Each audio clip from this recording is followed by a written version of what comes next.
Halo sahabat Bung Film, kembali lagi dengan Mimin yang selalu setia menemani kebimbangan hari kalian. Kali ini Mimin akan mereview film yang tentunya seru dan menarik.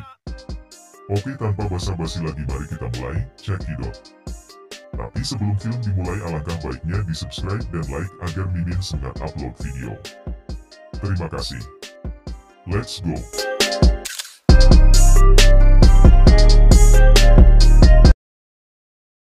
Film diawali dengan memperlihatkan seorang pria bernama Arthur Fleck yang tengah merias wajahnya dengan dandanan layaknya seorang badut. Arthur merupakan seorang pemeran badut yang kerap mendapatkan berbagai pekerjaan yang berhubungan dengan hiburan. Namun saat ia tengah menari-nari di depan toko sambil memegang papan iklan di sana, tiba-tiba datang segerombolan remaja yang langsung merampas papan iklan tersebut hingga memaksa Arthur mengejar mereka.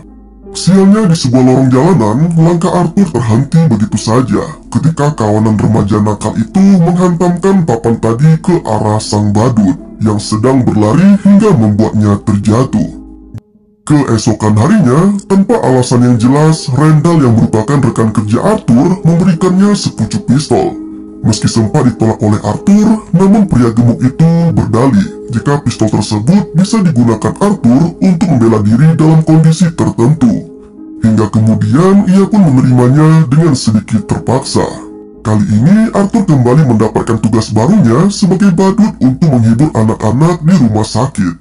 Namun keceriaan di sana langsung berubah menjadi sunyi ketika tanpa sengaja ia menjatuhkan pistol yang sempat disimpannya di saku celana. Di dalam kereta, Arthur bertemu dengan 3 orang pria yang tengah merayu seorang wanita di sana. Wanita yang merasa tak nyaman itu sempat melirik Arthur dengan harapan agar ia bisa ditolong. Namun, Arthur yang memiliki masalah dengan mentalnya justru mengungkapkan ekspresi kecemasannya itu dengan tertawa tanpa henti.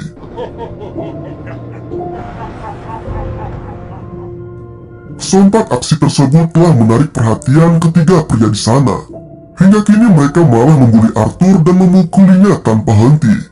Dalam situasi tersebut, Arthur mulai memberanikan diri dengan membalas ketiga pria itu dengan menembakkan pistolnya hingga membuat mereka tewas seketika. Namun sejak aksinya itu, Arthur malah seperti merasakan kebahagiaan yang baru yang belum pernah dirasakannya selama ini. Badut itu bahkan sempat menari-nari di sebuah toilet yang menjadi tempat persembunyiannya. Keesokan harinya, kabar tentang pembunuhan 3 pria di kereta itu pun langsung menjadi berita panas di Gotham City. Situasi itu juga yang diakuinya sebagai alasan Thomas mencalonkan diri menjadi wali kota di sana. Nah, sejak saat itulah, sosok badut yang menjadi pembunuh di kereta dianggap menjadi pahlawan atau pembela kaum lemah di Gotham City. Bahkan aksi demo yang terjadi saat itu dilakukan oleh sebagian besar demonstran yang mengenakan riasan ala badut. Sempat ada fakta yang cukup mengejutkan ketika Arthur yang disuruh Penny untuk kembali mengirimkan surat pada Thomas. Dan surat itu malah justru dibacanya. Dari surat itulah akhirnya Arthur mengetahui bahwa ia merupakan anak dari politikus yang sangat kaya raya di Gotham City. Menyadari hal itu, Penny akhirnya mengakui bahwa ia sempat menjalin hubungan lebih intim dengan Thomas Wayne. Namun karena perbedaan kelas sosial di antara mereka, akhirnya hubungan percintaan itu pun harus diakhiri. Dengan penuh penasaran, akhirnya Arthur pun mengunjungi kediaman Thomas Wayne. Bahkan ia sempat bertemu dengan Bruce Wayne yang merupakan putra sematawayang Thomas. Namun sayangnya, Alfred yang menjadi penjaga sekaligus juga sempat mengenal Penny, langsung mengusir Arthur dari sana. Sementara saat ia pulang, Arthur mendapati adanya petugas medis yang membawa ibunya dari sana. Penny dilaporkan sempat mengalami stroke dan kini harus mendapatkan penanganan medis di rumah sakit. Di rumah sakit, Arthur yang masih syok atas kondisi ibunya, kini malah didatangi oleh 2 orang detektif yang bernama Garnity dan Book. Tujuan mereka adalah untuk meminta keterangan terkait pembunuhan 3 pria di kereta oleh seorang badut tempo lalu. Namun kali ini Arthur tetap berkelit meski sejumlah tuduhan sempat mengarah kepadanya. Di malam itu juga Arthur kembali menonton acara Murray melalui TV di ruang inap ibunya. Kali ini perasaannya sempat terbang melayang ketika mengetahui bahwa acara tersebut juga sempat menampilkan tayangan dirinya saat tengah beraksi sebagai komedian di bar tempo lalu. Namun sayangnya cuplikan tersebut hanya ditujukan untuk menjadi bahan ejekan saja di acara Murray, hingga membuat Arthur sangat kecewa dengan tokoh yang selama ini diidolakannya.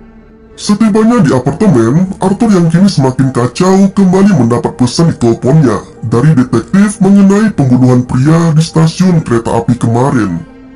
Namun yang menarik perhatiannya ketika ada pesan masuk dari Franklin Murray yang ingin mengundangnya ke acara mereka, menyusul tingginya permintaan dari penonton pada sosok Arthur, yang cuplikan videonya sempat viral tempo hari. Masih dengan rasa penasaran pada masa lalunya, Arthur kini mengunjungi rumah sakit jiwa Arkham untuk mendapatkan data tentang ibunya, yang diketahui sempat menjadi pasien di sana. Dari sinilah akhirnya semua fakta terungkap. Dalam berkas disebutkan bahwa Penny merupakan penderita delusional, dan ia juga sempat mengadopsi seorang anak laki-laki yang malamnya malah mendapat perlakuan yang tidak menyenangkan dari pacar Penny saat itu. Bahkan disebutkan juga jika Arthur kecil sempat disiksa hingga mendapatkan trauma yang sangat parah. Kini perasaan Arthur semakin kacau dan tak terkendali.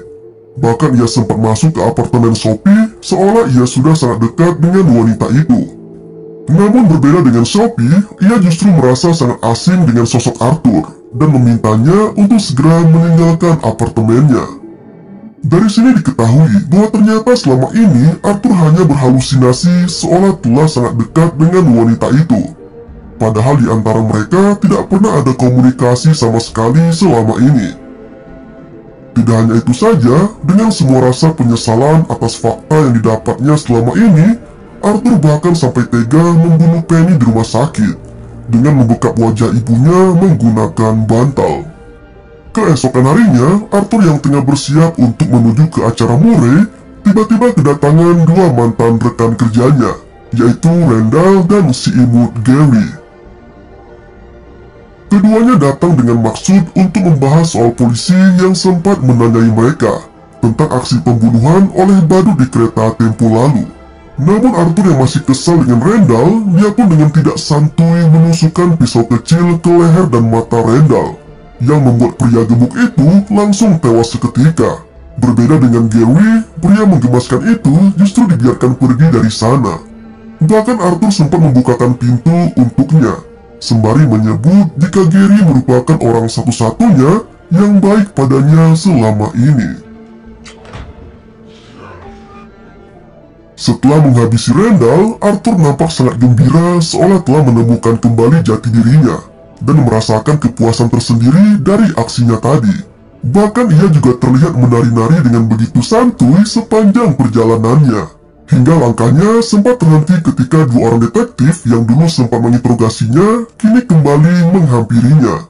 Sontak Arthur pun berlari menghindari detektif itu, hingga menuju ke dalam kereta yang ternyata berisi banyak pendemo yang mengenakan dandanan ala badut. Keributan juga sempat terjadi di sana, hingga banyak pendemo di sana pun langsung menghabisi detektif tersebut. Dan Arthur kini bisa kembali berlenggang sembari melanjutkan perjalanannya ke acara Murray. Di dalam ruang riasnya, Arthur yang tengah asik menonton berita tentang keributan yang menimpa dua detektif di kereta tadi, kini didatangi Murray bersama asistennya. Di sana Murray mulai menyapa dan menjelaskan pada Arthur tentang aturan selama acara nanti. Sementara Arthur sendiri sempat membuat permintaan agar nantinya Murray hanya perlu memperkenalkan Arthur sebagai Joker. Nah, ketika acara Murray Franklin Show dimulai dan nama Joker pun disebut sebagai tamu undangan di malam itu, Arthur memasuki acara tersebut dengan menari-nari penuh bahagia. Singkat cerita, saat ia mulai terpojok dengan permintaan Murray untuk membuat sebuah lelucon, ia justru menampakkan ekspresi wajah yang berbeda. Arthur mulai kesal hingga ia mengakui aksi pembunuhan 3 pria di kereta dalam acara tersebut. Arthur juga sempat mengutarakan bagaimana sulitnya hidup di masa ini ketika konflik sosial telah menghimpit rakyat kecil seperti dirinya.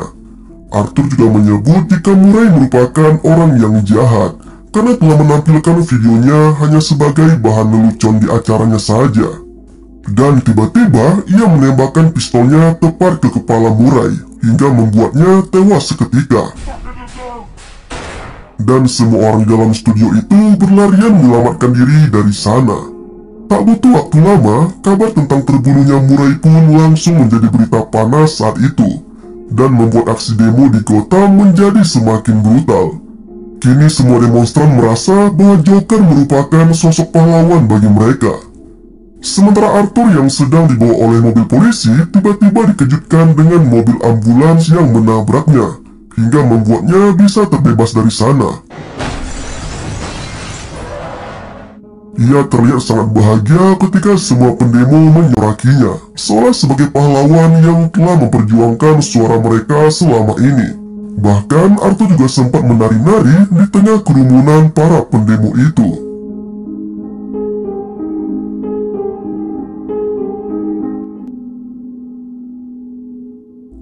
Di akhir film, terlihat Arthur yang kini sudah menjadi pasien di rumah sakit jiwa Arkham, dan ia tengah diinterogasi oleh seorang pegawai di sana.